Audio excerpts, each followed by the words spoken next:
I need someone to show me my place in all this.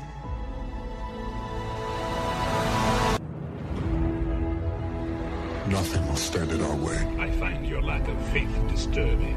I will finish what you started. Who are you?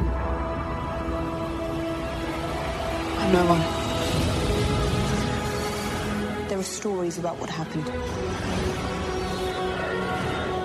It's true. All of it. The Force. It's calling to you.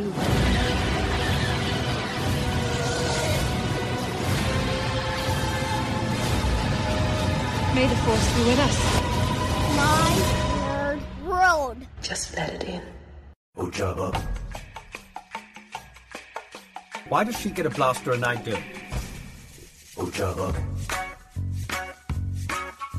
Why do we love Star Wars? I don't think that we can, or I can. I can tell you why I love Star Wars. You've shared with me quite a few thoughts on why you love Star Wars. But I think it's unfair to pin it down to one specific thing. Star Wars worked in the beginning because of how careful George Lucas was in crafting his story, in being inspired by the Saturday morning serials of Flash Gordon and going to the works of Joseph Campbell and looking at the hero's journey, and then going back and looking at the Knights of the Round Table and King Arthur and Beowulf, and drawing upon the classic tales of good and evil, and then crafting a story based off of the elements that he enjoyed the most, and then going back to Joseph Campbell, showing him what he had written. Am I getting this right? I mean, the foundation that George Lucas laid out still exists today, and those stories still resonate and exist today, and they will still be relatable as long as the creative elements, those that are creating the content, continue to look to what George Lucas started, continue to bring in their own inspiration, and are authentic to themselves and tell the stories that they want to create. So why am I starting off the show this way? Welcome to my nerd world and the Star Wars podcast. I'm your host, Jon Justice. It's because it's been a really interesting couple of weeks in the release of Solo. I have listener response listed as one of the items on the show this week. I may have to wait depending on what I'm able to cover in the show this week. I may have to wait for that listener response because I have a lot to say this week about the fandom, about Solo, about other people's opinions, about podcasts, about The Last Jedi, and my love of Star Wars in general. But it's been a really just interesting couple of weeks in the disappointment of Solo: A Star Wars Story at the box office. I put out a special podcast after last week's show, a message to the fandom. It's in the feed. If you've listened to it, thank you. If you haven't, go check it out. Share it with friends. Hopefully, it's something that you can listen to and get something from as much as I did getting something from recording it. And I have received a lot of feedback from you, and thank you for that. People that have enjoyed it, understood the point that I was trying to make about the perception in the fandom. But I've had a really unique experience this weekend. And this is a Star Wars podcast. This will be the focus. But let me just deviate for a moment to give you a bit of where I'm coming from personally as we go down the road of this episode this week. So there are three things that I love apart from God, my wife, my family, my children, right? The ancillary things that bring me joy in my life. One of them, Star Wars. Another one of them is NASCAR. I love NASCAR. I spent all of my fandom in NASCAR being a fan of Dale Earnhardt Jr. up until he retired He's not racing this season. I found a new driver in Ryan Blaney, who is a young driver who I admire quite a bit. I like his attitude. I was a fan of his dad, and he also subsequently happens to be a massive Star Wars fan. So that's pretty cool. And then Depeche Mode. I'm a massive Depeche Mode fan. I've been following the band since I was a kid. One of my first concerts I ever went to was back in '87. Seeing them at the Forum in Los Angeles, I attended among Depeche Mode fans, one of their most famous concerts ever at the Rose Bowl in California, in Pasadena. In 1988, I was 15 years old. I went to that concert. I drove 6 hours one way after my show on Friday to go see my favorite band in Chicago on Friday night. The 34th time I'd seen them live. I connect with their music in the same way that I connect with Star Wars. My fandom of NASCAR is different. It's more entertainment. Although I do, have I do have a kinship, if you will. Kinship isn't the right word. Both Ryan Blaney and I share a fandom in Star Wars, so that helps when it comes to following my favorite driver. I mean, the guy's just a huge Star Wars fan. But when it comes to Depeche Mode and Star Wars, I connect with them on different levels, but I can relate to it. Both of them were things that I grabbed onto at a younger age. Obviously, Star Wars when I was really young, being 5 years old. But, Depeche Mode later on, as I found their music and the lyrical content of it. So, I had a really interesting weekend. My favorite driver got the pole for this past Sunday's race and finished fifth. Had a chance to go see my favorite band in Chicago. This is coming a week off of the release of a new Star Wars movie. And on top of all that, I had Rian Johnson, director of The Last Jedi, retweet a tweet that I put out. And actually, it turned up as a notification on my drive to Chicago. I tweeted on Friday. And I'm going to get a little bit more into this later on. But I was responding to Brian Young. And he is on the Full of Sith podcast. I've mentioned him before on the show, but he tweeted about The Last Jedi and some of the complaints that he was getting in showing his joy of that movie. And I tweeted this. Over about 4 weeks, I watched The Phantom Menace, Attack of the Clones, The Force Awakens, and Rogue One, and Solo: A Star Wars Story 3 times. After work yesterday, I watched The Last Jedi. And it was one of the most enjoyable experiences I've ever had watching it. I adore it.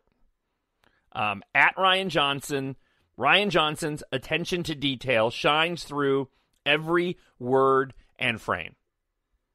And I can't tell you how giddy I was that Rian Johnson retweeted my tweet. It was the closest that I can get to going up to Rian Johnson and telling him, hey, thank you so much for making that movie. It means the world to me. And it's so disappointing to listen to so many podcasts and other shows. And again, I'll say up front, everybody is entitled to their opinion. I get it. But holy cow, people can't let things go. I listen to a bunch of podcasts. I've been saving up a whole bunch of podcasts to listen to on my drive to Chicago and back. And I listened to a lot of them, and I turned a lot of them off, man. I just was tired of it. I'm going to be addressing one of these shows specifically, not the show itself that I actually enjoy. I like Rebel Force Radio. But during Rebel Force Radio this week, I had to turn it off. Between Paul Bateman, who I usually like, who does a lot of the influences, he's got a really good knowledge of what influenced the directors, especially with the new movies compared to what, Ralph McQuarrie did when he was younger. And, again, just sort of tying it all in. It's a really good podcast with Paul Bateman, but he's not a fan of The Last Jedi. I heard two different podcasts, and the one I had to turn off was the Rebel Force Radio one because of Kyle Newman. If you don't know who Kyle Newman is, he's married to an actress, Jamie King, who did the voice for Aura Singh, also was in a lot of different movies, Pearl Harbor being one of them. I happen to think she's a good actress. Kyle Newman directed Fanboys, very vocal Star Wars fan. Not a fan of The Last Jedi, and I'm going to dive into specifically what he said because I've got massive problems with it. But I heard him on the Steel Wars podcast. There was this roundtable discussion which got abundantly obnoxious because one of the hosts on there was clearly drinking because she said she was, Maude Garrett, and she was deciding that she wanted to hog the mic time. And again, I'm not bashing other shows. I like to listen to them, but it's difficult. I've been in circumstances like that before where you get in a forum and one person just doesn't shut up, and it was clearly this particular individual who had a lot to say because probably they've been drinking. But Kyle Newman was a part of that podcast, and it was okay, and along with Anthony Bresnikan. But when I started hearing him go down the road and just really bashing, I mean, that's really what it was. It was bashing The Last Jedi. I'm like, I'd had enough. I just had enough. And it's such a weird, bizarre time in the fandom right now. And I think part of the problem is that Star Wars means different things for different people, right? It means something different for you than perhaps it does with me. For a lot of us, it means the same, but for a lot of us, it's different.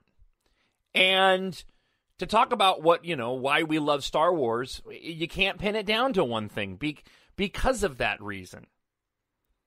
And I'm kind of getting off track to what I want to dive into. I really want to maintain focus, but let me back up and just say this is where I'm coming from right now. And it really started with Thursday last week. And then I'm going to actually try to go and follow my notes. Last week, like I said in that tweet that I shared with you, I had been watching several Star Wars movies all around Solo: A Star Wars Story. And I specifically was skipping The Last Jedi because I wanted to put some distance on it.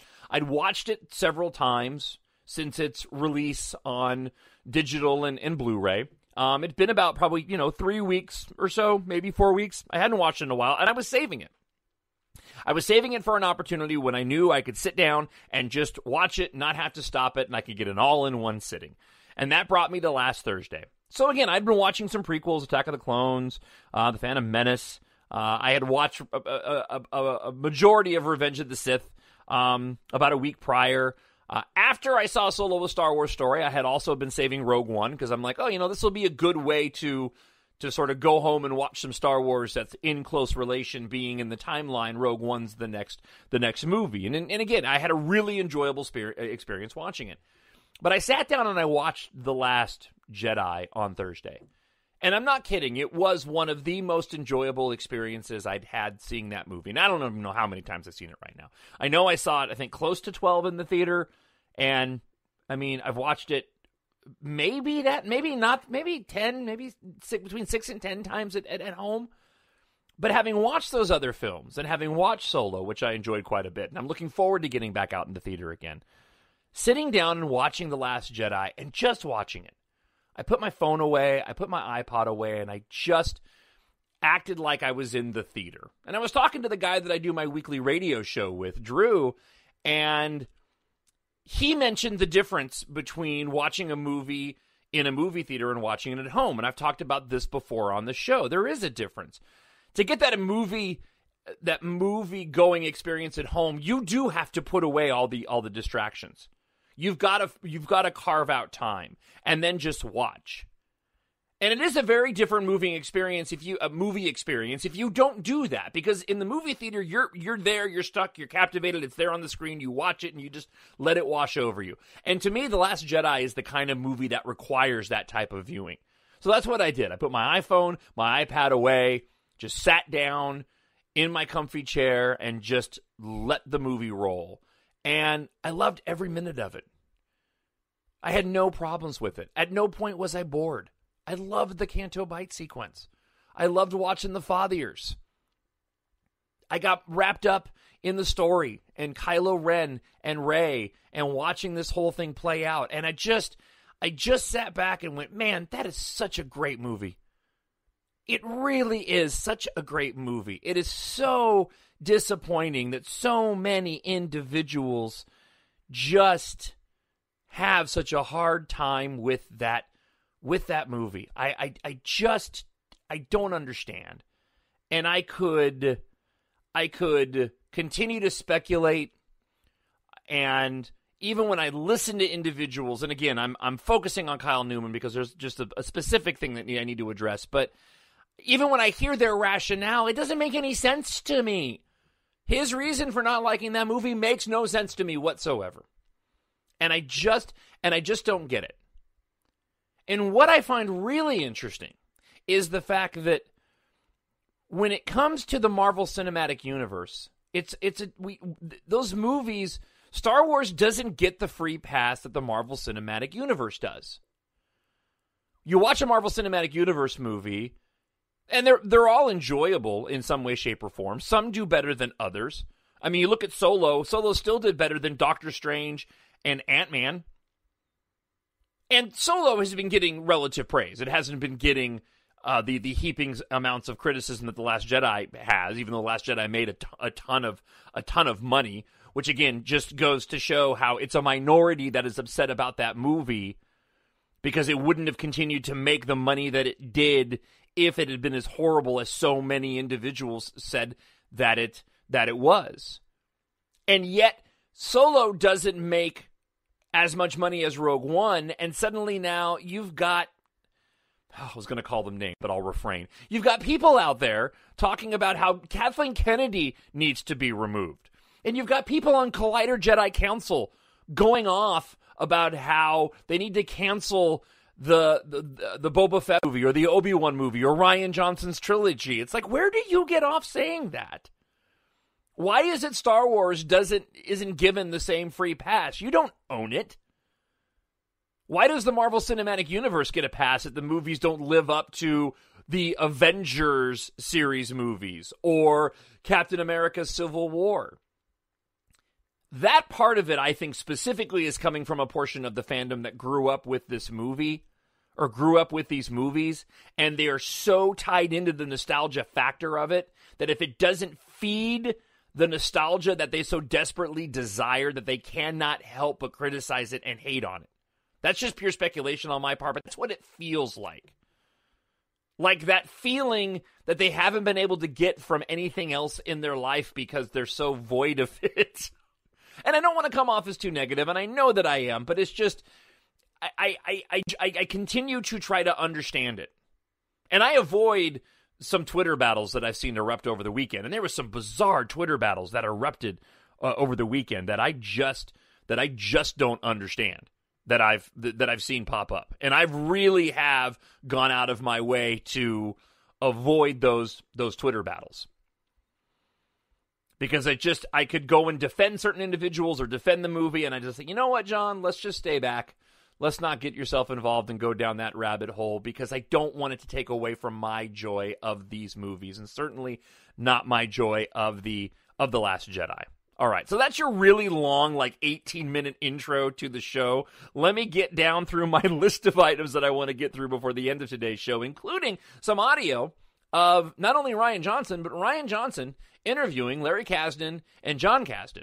And it's not the whole interview. The whole interview is about 36 minutes long. There's something very interesting that gets said at the end of this interview that Rian Johnson did about a week ago with the writers of Solo: A Star Wars Story that I really want to share with you, that has me really excited just to hear from Rian Johnson, apart from the fact that he retweeted my tweet, which has made my day. So let's go ahead and start going down my list of bullet points for episode number 126 of the Star Wars podcast. Something inside me has always been there. But now it's awake. And I need help. So what does the future of Star Wars look like in the wake of Solo: A Star Wars Story? I honestly don't know. And I don't think anybody can say with any kind of confidence that they have any idea what Lucasfilm and what Disney and what Kathleen Kennedy and what Bob Iger have planned for the rest of the series. One, apart from the Game of Thrones dudes series of films, which we'll hear mentioned in this clip with Rian Johnson and Larry Kasdan and Jon Kasdan, his son, Rian Johnson's trilogy, we have not received Disney confirmation of an Obi-Wan Kenobi movie. We have not received Disney confirmation of a Boba Fett movie. They have been reported, but Disney has not confirmed anything. And the only way that any of us can know what the future of the Star Wars series looks like is if we actually know what Disney's expectations were for Solo: A Star Wars Story. And look, we really shouldn't be all that surprised that the box office numbers came out to be what they were. And I talked about this before, so I'm not going to belabor it because I don't really care, and I have a very specific reason why. But when you look at everything that this movie was up against, one, I don't think that any of the negativity of The Last Jedi had any effect on it at all. So people can just go stuff it. That's what they think. No offense to you. I don't believe that it had any effect at all. Okay? Somebody actually made, I don't know if you saw this or not, somebody actually made a boycott Solo t-shirt, sold it online, and then encouraged people to go and wear it when they went to go see Solo: A Star Wars Story. Let me say that again. Somebody made and was trying to sell boycott Solo: A Star Wars Story t-shirts. And in promoting the sale of those shirts, suggested that people buy it and then wear it when they go watch Solo: A Star Wars Story. Let that just simmer for just a moment. But when you look at the shortened time of promotion, when you look at the 6 months that the movie had in a distance between The Last Jedi and when Solo came out, when you look at a property that is focused on a character that most of the younger generations don't have a connection to, apart from The Force Awakens, seeing Harrison Ford as an older Han Solo, and having watched the original trilogy but not grown up with them in the fandom, it being played by a different actor, right? I mean, in a crowded summer box office, I'm going to venture a guess that Disney and Lucasfilm knew exactly how much movie that this was going to make. And if you take away the reshoot aspect of it, of what happened with Lord and Miller and Ron Howard, because that really ballooned the budget in a huge and major way, I think you're looking at what would be actually a moderate success. It's not a failure. It's going to make its money back. But I think that Disney would have looked at it, and Lucasfilm would have looked at it more as, okay, this was I think it was an interesting experiment. And that if it hadn't been for the fact that the budget got ballooned for having to do reshoots and do a new director, people would be looking at the success of this film in a much different light. So why does it ultimately not matter?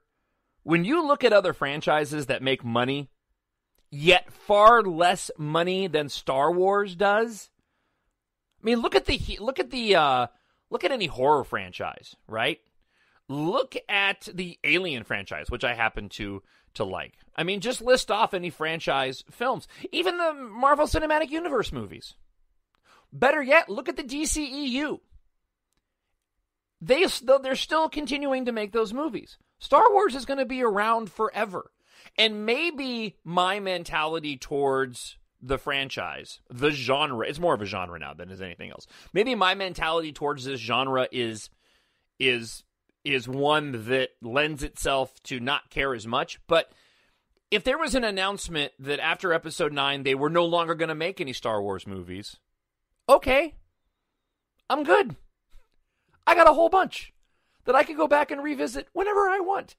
Plus, I've got, a Clone Wars, 2 different Clone Wars series that I absolutely love. I've got a series called Rebels, but that's not the case, is it?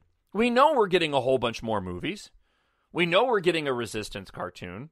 So, what is everybody worried about? Well, I think they're worried about those that keep complaining, and I'll say it again. They're worried about having to make sure they feel exactly the right way. People need to chill out a bit, right? And not put so much pressure on this franchise. It is never, ever, ever going to be the way that it was before. Disney and Lucasfilm are going to make a lot of money making these movies, and they're going to be very popular. And some of them are going to make $1 billion, and some of them are going to make $300,000 overall or $400,000 overall. It's not going to be like it was with the original trilogy when we had to wait, 3 or 4 years between films? We're not going to have another 10-year gap like we did between The Force Awakens and Revenge of the Sith. We're not even going to have every saga-esque film, whether it's the straight-up standard saga movies that we're currently waiting on for Episode 9, or new saga, doing that thing with my films that Rian Johnson are going to create, or the Game of Thrones guys are going to create. Those ones aren't always going to be a hit either, and I really wish the fandom would take a little bit of pressure off of this series that we love so much And even though a movie like The Last Jedi wasn't your cup of tea, guess what? It was for a lot of people. And it means a lot for a lot of people. Nobody is telling you you have to like it. I'm not telling you you have to like it. But I am telling you that I love it. I think it's a really, really special film that does amazing things with these characters and that gives J.J. Abrams fantastic possibility to do whatever he wants to do with Episode 9. You know, and it's funny, too, because people complain. I don't even, you know what? I don't even think it's a complaint. People look at the Last Jedi and they kind of talk about, well, everybody is kind of back where they were. Well, that's not necessarily the case, is it? And I'm not gonna go down that road. You've watched the movie, you know what I'm talking about. The main characters, Kylo, Rey, Finn, Poe, they all went through a series of really difficult situations that Rian Johnson put them in. So they are all drastically different people by the time we get to Episode 9. You know, by the time we get to the end of The Last Jedi, they've all been put through the ringer. And to me, that gives J.J. Abrams just a perfect setup. Actually, an even better setup than if they had done what so many people feel like that they wanted them to do and go a different direction with Luke Skywalker. J.J. Abrams now has pretty much a blank canvas to take Episode 9 wherever he really wants to go, even despite the fact that Snoke isn't there anymore. You know, and Rian Johnson was really the one, when you think about it, who was kind of in the tougher position to have to pick up where The Force Awakens left off, considering that JJ left everything so open. He didn't answer any questions. He didn't even give anybody Luke Skywalker. He's the one, and really George Lucas, because it was his idea originally, but everybody's so bent that is frustrated with The Last Jedi over where, not my Luke Skywalker, the fact that Luke Skywalker was exiled on an island somewhere and where he was, for crying out loud, J.J. Abrams is the one that put him there. And George Lucas was the one who had the first idea to do so, which it shows in the art book. So, to say that Rian Johnson had an easy task or that J.J. Abrams has a harder task now, that's a bunch of baloney. Rian Johnson's the one who had the difficult task in having to go and take these characters and decide what he's going to do with them based off of just an outline of a movie that I love, by the way, with The Force Awakens. But let's be honest, we didn't go very deep in that movie. Rey kind of found out about the Force. Kylo found out about Rey. We only saw Luke at the very end of the movie because we spent the whole rest of the movie searching for him. And it was up to Rian Johnson to decide where he wanted to go. And he did that thing that good consultants, encourage talent to do. And that is do the most authentic and genuine thing possible, and you will reach the audience you are most capable of reaching. There was an interview done with Rian Johnson that I saw a clip of on somebody's feed that was complaining about Rian Johnson, where Rian Johnson years ago had made a comment about how making a film, he looks at the success of a movie and he finds success in when you have part of the audience that gets really upset, but part of the audience that's really, really drawn to it. And there were people that were taking issue with that. But I don't have any issue with that at all.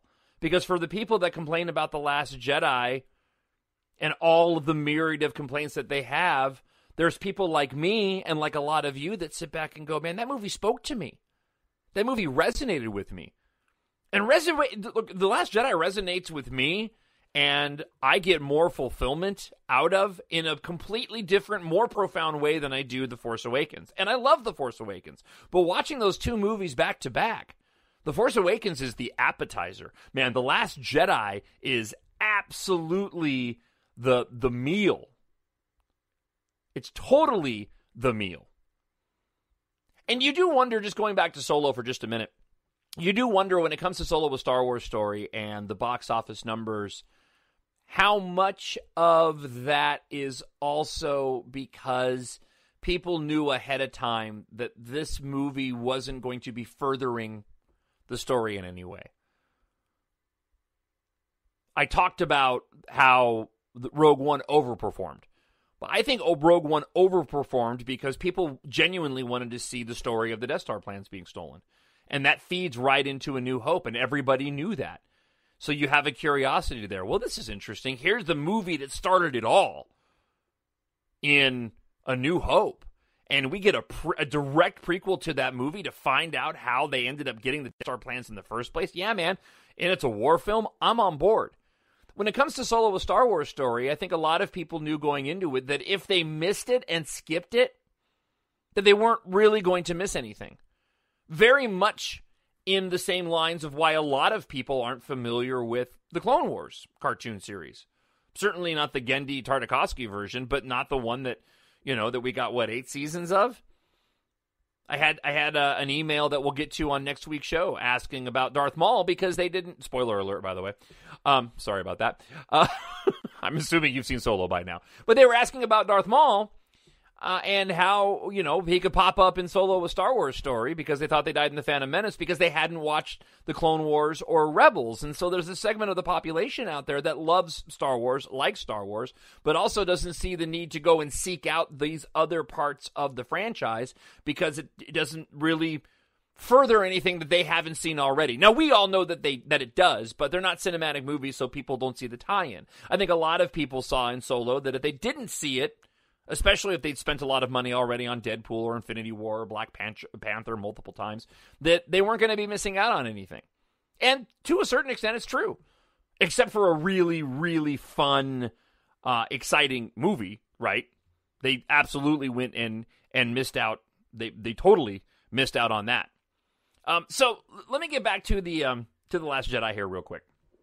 And some of the complaints that I've heard people continue to make, and what I've been hearing a lot over the weekend. And it's funny because all these podcasts talking about Solo, a Star Wars story, and then they end up turning over towards The Last Jedi. And so the reason why I'm going here is, one, because of that fantastic experience I had watching The Last Jedi on Thursday, but also, two, because I heard so many people been complaining about The Last Jedi that I felt the need to go and respond to it again. And most of the complaints seem to center around the arc of Luke, and how people don't like the way that Luke Skywalker was portrayed, thought that that Rian Johnson mishandled the character, thought that he was doing a disservice, that he was insulting to this character and his arc. And that's fine. People can have their opinion. If that's your opinion, that's on you. I'm not here to change it. I'm just here to offer a different perspective. To the people that say that it's not part of the hero's journey, I'm sorry, it is part of the hero's journey. Luke is in really no different a position than Obi-Wan was in A New Hope, and that Yoda was. That's what I find funny, too, is that people constantly complain that Luke wouldn't be where he was, that he wouldn't be a different man after some 30-odd years after Return of the Jedi, like he's still supposed to be this all-powerful mythological figure, when, well, look at Yoda. Yoda was on some backwater planet, acting like a little crazy guy frolicking in the mucky muck. He put himself into isolation. Obi-Wan Kenobi put himself on Tatooine to guard Luke. He wasn't out there. He's the one who defeated Darth Vader, essentially. Turned him into Darth Vader, but Anakin had already turned to Darth Vader, right? I mean, his story in Revenge of the Sith, he was an incredibly powerful Jedi. And what did he do? He exiled himself, too. So does it not make the most sense that Luke would go and exile himself as well, which is part of the reason why George Lucas himself said that Luke was going to play more of the Obi-Wan Kenobi, figurehead in the last, or whatever episode 7 was going to end up being. So Rian Johnson just continued along that thread. And I know that people will go further than that, and they'll complain about the fact that Luke was tempted to take out Kylo Ren, seeing the evil in him that Snoke had implanted. So you know what I did? I sat down and actually took some notes on... Let's go down the road of what would have happened if Luke Skywalker was portrayed in a different way, okay? So, you can go the route of a all-powerful, stable Luke who rises to the occasion to go and smite evil, right? So, when would that go and take place? So if we're not going to have exiled Luke, and we're not going to have Luke who went through trials and tribulations that were spoken in The Force Awakens, by the way, because Han tells Rey and Finn about the Academy, and then an apprentice turned on him, destroyed it, Luke sent him away. That wasn't Rian Johnson. That was J.J. Abrams and Lawrence Kasdan. But let's say that doesn't happen. And let's say that Rian Johnson changes it, which everybody would have complained about anyways, be that as it may. Say he changes it that when Rey actually meets Luke, Luke's ready to take up the lightsaber and go join her on this crusade to go after Snoke. When does that happen, by the way? Does he end up smiting evil again in episode 9? Does Snoke survive until 9 and Luke takes out Snoke in 9?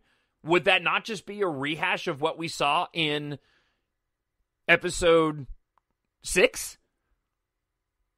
And then what happens to our main characters of Rey? What happens to Kylo Ren? So Luke goes and takes out evil, but then what? You just have 6 all over again, and there's no point for Rey or for Kylo Ren in their conflict because all-powerful Luke came in and saved the day. What are they supposed to go and do? And does it not diminish what Luke did in the first place? Okay, so, or what if you just take Luke completely out of the equation altogether, in which he just trains Rey, but then isn't involved in the story from any impactful place from then on? Well, then what? So, peace out, Rey, go get him, woohoo! And you just leave Luke on the island? Okay. So, what if Luke goes off the island with Rey to go confront, say, Kylo Ren, which he kind of ends up doing? So what if Luke actually has that battle with Kylo Ren? Not just a Force projection, but he's actually physically there. Okay, so then what? He can't kill Kylo Ren. He's part of the story. And then we don't go anywhere in 9. So what if he fights Kylo Ren and then Kylo Ren kills him? Okay, so then what? Now we've just got Obi-Wan Kenobi all over again. And you've had Kylo Ren kill the most powerful Jedi that so many people have stuck in their head. Right? So, then what do you do? Again, do you have Luke go battle Snoke and kill Snoke? Then what do you do with, then, okay, I've killed Snoke now, but now you have to deal with Kylo Ren, who's the supreme leader, so I'm going to go back to the island now. Look, in my opinion, the only route that you could have taken that made any sense was to have Luke be human. And what I mean by being human is that, just that, he is a human with faults. And as we get older, things don't always go the way that they're going to. And you are gonna make mistakes. And you're gonna second guess things.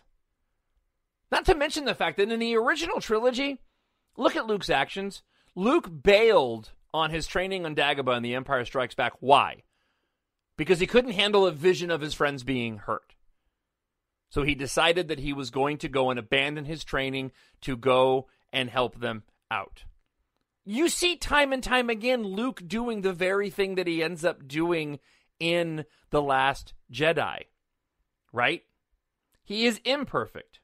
And what does he do? He uses his knowledge of the Force to not only go and help start Rey's training, but also go and enable the next generation to take up the mantle. He doesn't let Kylo Ren have the victory against him. He has a victory against Kylo Ren while also inspiring the next generation Jedi and going out on his own terms as the hero. How other way are you going to have Luke go out that's better than what Rian Johnson did in The Last Jedi? Right? He uses his knowledge and his uber power of the Force to go and make sure to pass on what he has learned. We are what they grow beyond. To me, man, that's the best fitting finale you could have ever given to Luke Skywalker. And watching that movie again on Thursday was so absolutely just fantastic. Seeing Luke do that again. All right. So in the final moments that I have for the podcast, because I'm going to keep it to a standard time this week, I want to talk about the way that people think. Kyle Newman, who I mentioned earlier, was on Rebel Force Radio. And he was upset and went off down this path about how he didn't buy that how in The Force Awakens, Kylo was obsessed with Vader, was obsessed with his lightsaber, was obsessed with finishing what Vader started. And then, in Kyle's opinion, the next day, that was all gone. And suddenly now his focus completely shifts to something different, to Rey, and where he ends up going on his journey in The Last Jedi. I couldn't believe what I was hearing from a person who I think is really smart. He's a screenwriter, and I've listened to and a director, and I've listened to his opinion before. Right? That didn't make any sense to me whatsoever. Go back to The Last Jedi. Yes. I'm sorry, The Force Awakens. Yes, Kylo Ren, right, was all about that. But I don't think Kylo Ren knew what he really wanted. He was really just a pawn of Snoke. And when he finally goes off on his own and faces this threat, this force awakened within this girl, the first thing he tries to do is bring her over to his side. He sees something in her, something powerful and something valuable. You need a teacher. I can show you the ways of the Force, even though right now I'm in a position where I can kill you. I'm giving you an opportunity. And Rey bests him. So now he's got an ego problem. So he goes back to Snoke at the beginning of The Last Jedi. And it's not like he's even suddenly obsessed with Rey yet. But he's defeated and he's beaten down, not to mention the fact that he killed his own father. And it didn't go the way that he thought it was going to go. He didn't feel the way that he thought he was going to feel. I know what I have to do, but I don't think I have the strength to do it. Will you help me? He thought that it was going to bring him power, and it didn't. And then he got bested by this girl who wasn't going to give in to his suggestion to be trained by him. Then he goes and he meets up with Snoke and is humiliated by Snoke. Take that ridiculous mask off. Kylo Ren is completely and totally conflicted, even to the point where he has a chance to take out his mom and he decides not to, and then thinks that she gets killed at the hands of the supreme leader that he is serving. And even then, it's not that Kylo Ren is seeking out Rey. We know that at the end of The Last Jedi, that most likely it was the Force connecting Kylo and Rey because Snoke was gone. But we do know that Snoke was connecting Kylo Ren and Rey. He was stoking that in them. It was to Snoke's detriment and arrogance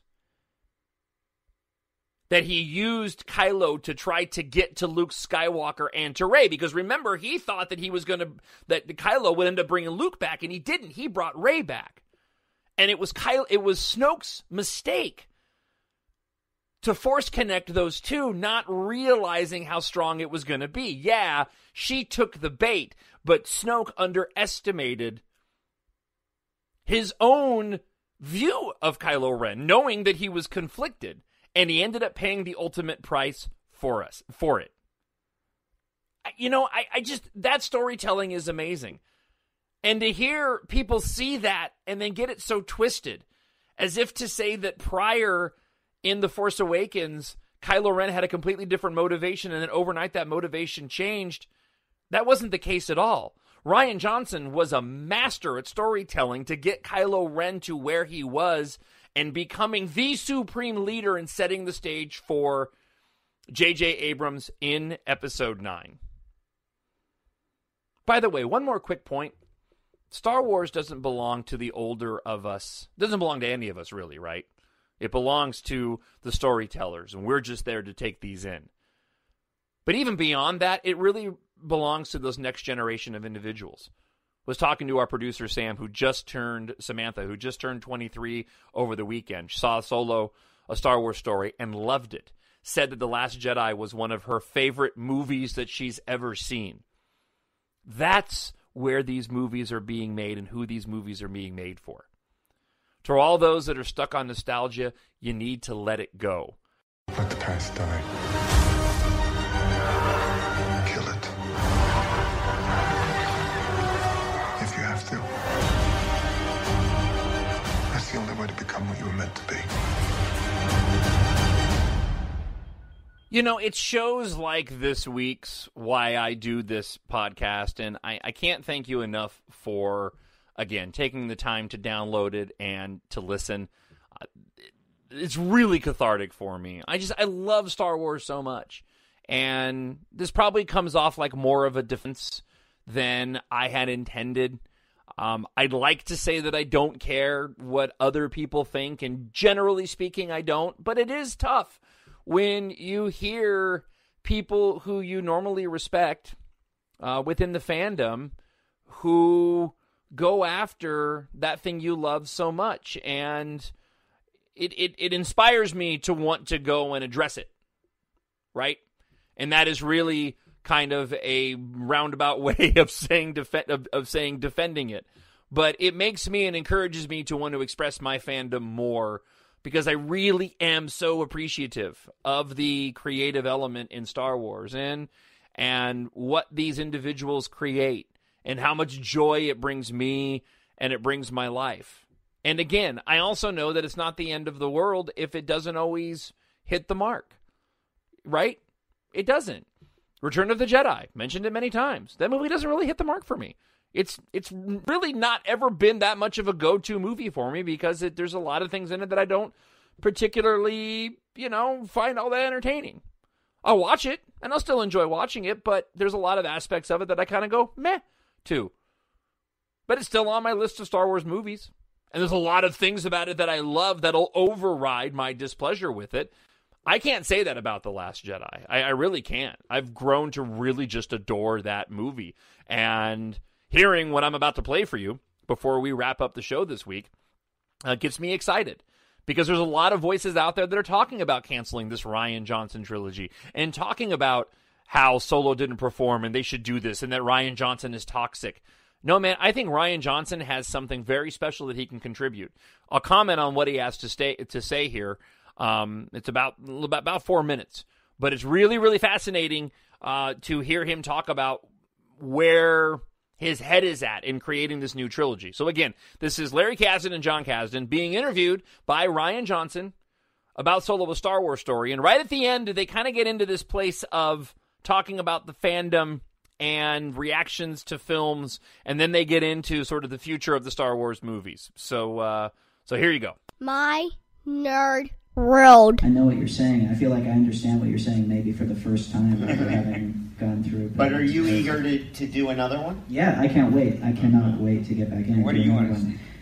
I'm going to do a new trilogy, and kind of the whole idea of it was, let's basically strike out somewhere new. Let's do something that's disconnected from the current universe as we know it, and let's try and find what is the essence of Star Wars if it's not seeing the specific iconography that we saw before, and try and build something kind of from the ground up. Which I guess I have you here. I should ask, what is the essence of Star Wars?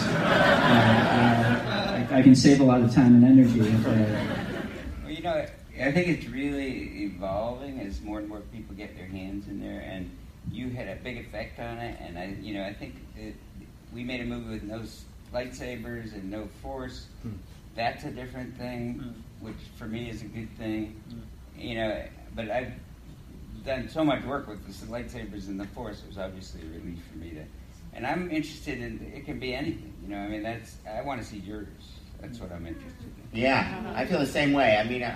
I'm excited by the idea that you're going to do a trilogy. I'm excited by the idea that Dan and Dave have got a trilogy, and that they're going to be different, and that there's a place for both those trilogies out there. I think is cool. I don't know anything about them, so I'm only excitement at this point. You got any ideas? Yeah, I'm happy to let's talk later.